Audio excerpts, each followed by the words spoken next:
नमस्कार, आपण बघत आहात महान्यूज 7 करिता मी नंदिनी बर्वे. वडोदराच्या खास बातमींकडे. विजयादशमीच्या निमित्ताने कवठाळ येथील राधाकृष्ण मंदिरातून पारंपरिक पालखी आणि दिंडी काढण्यात आली. या भव्य शोभायात्रेने गावातील उत्साह आणि भक्तीचा माहोल उंचावला. सायंकाळी 4 वाजता गोविंद महाराज मंदिरातून सुरू झालेली शोभायात्रा हनुमान मंदिरात विसर्जित करण्यात आली. शोभायात्रेत आकर्षक रोषणाई, पारंपरिक वेशभूषा, नृत्यकला, भजन मंडळ, दुर्गा उत्सव मंडळ आणि नवयुवकांनी सहभाग घेतला. उद्घाटन करण्यात आले दिनेश महाराज भामद्रे, योगेश महाराज तांबडे, समाधान भाऊ लटके, गोपाल भाऊ लोणारे, मुकुंद महाराज क्षीरसागर, उपसरपंच जितेंद्र ठाकूर आणि ग्रामस्थांच्या उपस्थितीत गावकरी बालगोपाल टाळकरी आणि महिला मंडळीचा मोठा सहभाग ही शोभायात्रा अधिकच रंगतदार ठरवण्यात आली. सौंदर्य, श्रद्धा आणि सांस्कृतिक एकत्रीकरणाचे प्रतीक असलेली ही शोभायात्रा प्रेक्षकांच्या मनात दीर्घकाळ ठसा उमटवत विजयादशमी साजरी करण्यात आली. परंपरेची बीन आणि भक्तिभावाची शिदोरी घेऊन कवठाळमध्ये यंदाची विजयादशमी अधिकच भावपूर्ण आणि दिमागदार ठरली. तंटामुक्ती अध्यक्ष, पोलीस पाटील, सगळेच्या सगळे मंडळी या ठिकाणी हजर आहेत आणि दरवर्षी आपण म्हणतच असतो, जे जे बोलतात ते म्हणतात की सोबत एक एक जण आणा, नाही का. पण जे म्हणणारे आहेत तेच गायब होतात, नाही का. आज ते काही अडचणी असतात. पण काही असो, या मंडळींनी, जे काही आपली वारकरी मंडळी असेल त्या मंडळींनी आपली शोभा वाढवलेली आहे. म्हणून त्यांच्या मात्यापित्याने जरी घरी राहिले तरी त्यांना धन्यता यांच्यामुळे मिळाल्याशिवाय राहत नाही. आज दिवस फार महत्त्वाचा आहे. विजयादशमीचा दिवस आहे. आज सर्वांना माहिती आहे की आदिशक्ती जगदंबेने आज महिषासुराचं मर्दन केलं, म्हणून महिषासुरावर विजय प्राप्त केला, म्हणून आजचा दिवस. दुसरी गोष्ट म्हणजे रावणावरती रामप्रभूने विजय प्राप्त केला, रावण मरण पावला, म्हणजे अहंकारावरती विजय प्राप्त केला, अहंकार त्या ठिकाणी नष्ट केला आणि म्हणून आजचा दिवस विजयादशमी म्हणून साजरा केला जाते. म्हणून दरवर्षीप्रमाणे आपण या ठिकाणी येतो. सर्व प्रतिष्ठित मंडळी असतात आणि दरवर्षीप्रमाणे आमचे मार्गदर्शक असणारे मुकुंदा महाराज क्षीरसागर हे सर्वप्रथम तुम्हाला 2 शब्द सांगतील अशी मी त्यांना विनंती करतो. सगळ्या लोकांना आपल्या सर्वांना माहीत आहे, परंतु आज ही नवीन पिढी जी आहे आपली, या नवीन पिढीच्या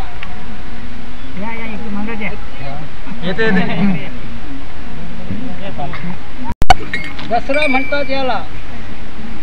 आणि आज आपण 9 दिवसपर्यंत नवरात्र केलेला आहे. प्रत्येक गावामध्ये नवरात्राचा उत्सव मोठ्या थाटामाटात साजरा करतो. आपल्या गावामध्ये सुद्धा नवरात्राचा उत्सव थाटामाटात साजरा होत असते. आणि नवरात्र संपलं की दशमीचा दिवस जो आहे, आजचा जो दिवस आहे दशमीचा, या दशमीच्या दिवसाला फार अशा प्रकारचं महत्त्व दिलेलं आहे आणि याला सीमोल्लंघन असं म्हटलं गेलं. सीमेच्या बाहेर आपल्याला यावं लागते आणि शमीचं झाड जे आहे त्या शमीच्या झाडाला फार महत्त्व या दिवशी दिलेलं आहे. शमी शमयते पापम शमी लोहित काष्टकाः धारिण्य अर्जुन बाणानाम रामस्य प्रियवादिनीम. म्हणजे हे शमीचं झाड जे आहे, ज्यावेळेस पांडवांना वनवास झाला होता आणि त्या पांडवांना वनवास झाला आणि त्यांनी त्यांचे शस्त्र जे आहेत ते या शमीच्या एका मोठ्या पोकळीमध्ये लपून ठेवले होते आणि त्या पोकळीमध्ये ते शस्त्र त्या शमीनं त्याचं रक्षण केलेलं आहे. या शमीच्या झाडाला याच्यासाठी महत्त्व आहे. म्हणून म्हटलं गेलं की शमी शमयते पापम. या शमीची पूजन केलं म्हणजे आपल्या जे काही जीवनामध्ये आपल्या हातून पाप होत असतील त्या पापाचं क्षालन होते. आणि आता आजकाल तर त्या शिवपुराणाच्या माध्यमातून सगळ्या लोकांना त्या शमीचं महत्त्व कळलेलं आहे की रोज लोक त्या महादेवाची पूजा करायला जातात. त्या महादेवाच्या पूजेला शमीचं पत्र नेलं जाते. आता शमीचं झाडच विकत मिळते आणि काही लोकांनी तर त्या झाडाचीच खरेदी करून आपल्या घरी झाड आणलेलं आहे आणि रोज शमीचं पत्र जे आहे त्या पानाची पूजा शंकराला फार प्रिय आहे. शमी शमयते पापम शमी लोहित काष्टकाः. म्हणजे लोहित काष्टक लोह म्हणजे हे जे लोखंडाचे जे शस्त्र होते आपल्या या पांडवांच्या जवळ, त्या लोखंडाच्या शस्त्राला त्यांनी त्या शमीच्या पोकळीमध्ये ठेवून दिलेलं होतं आणि म्हणून त्या शमीच्या झाडाला आज फार महत्त्व आहे.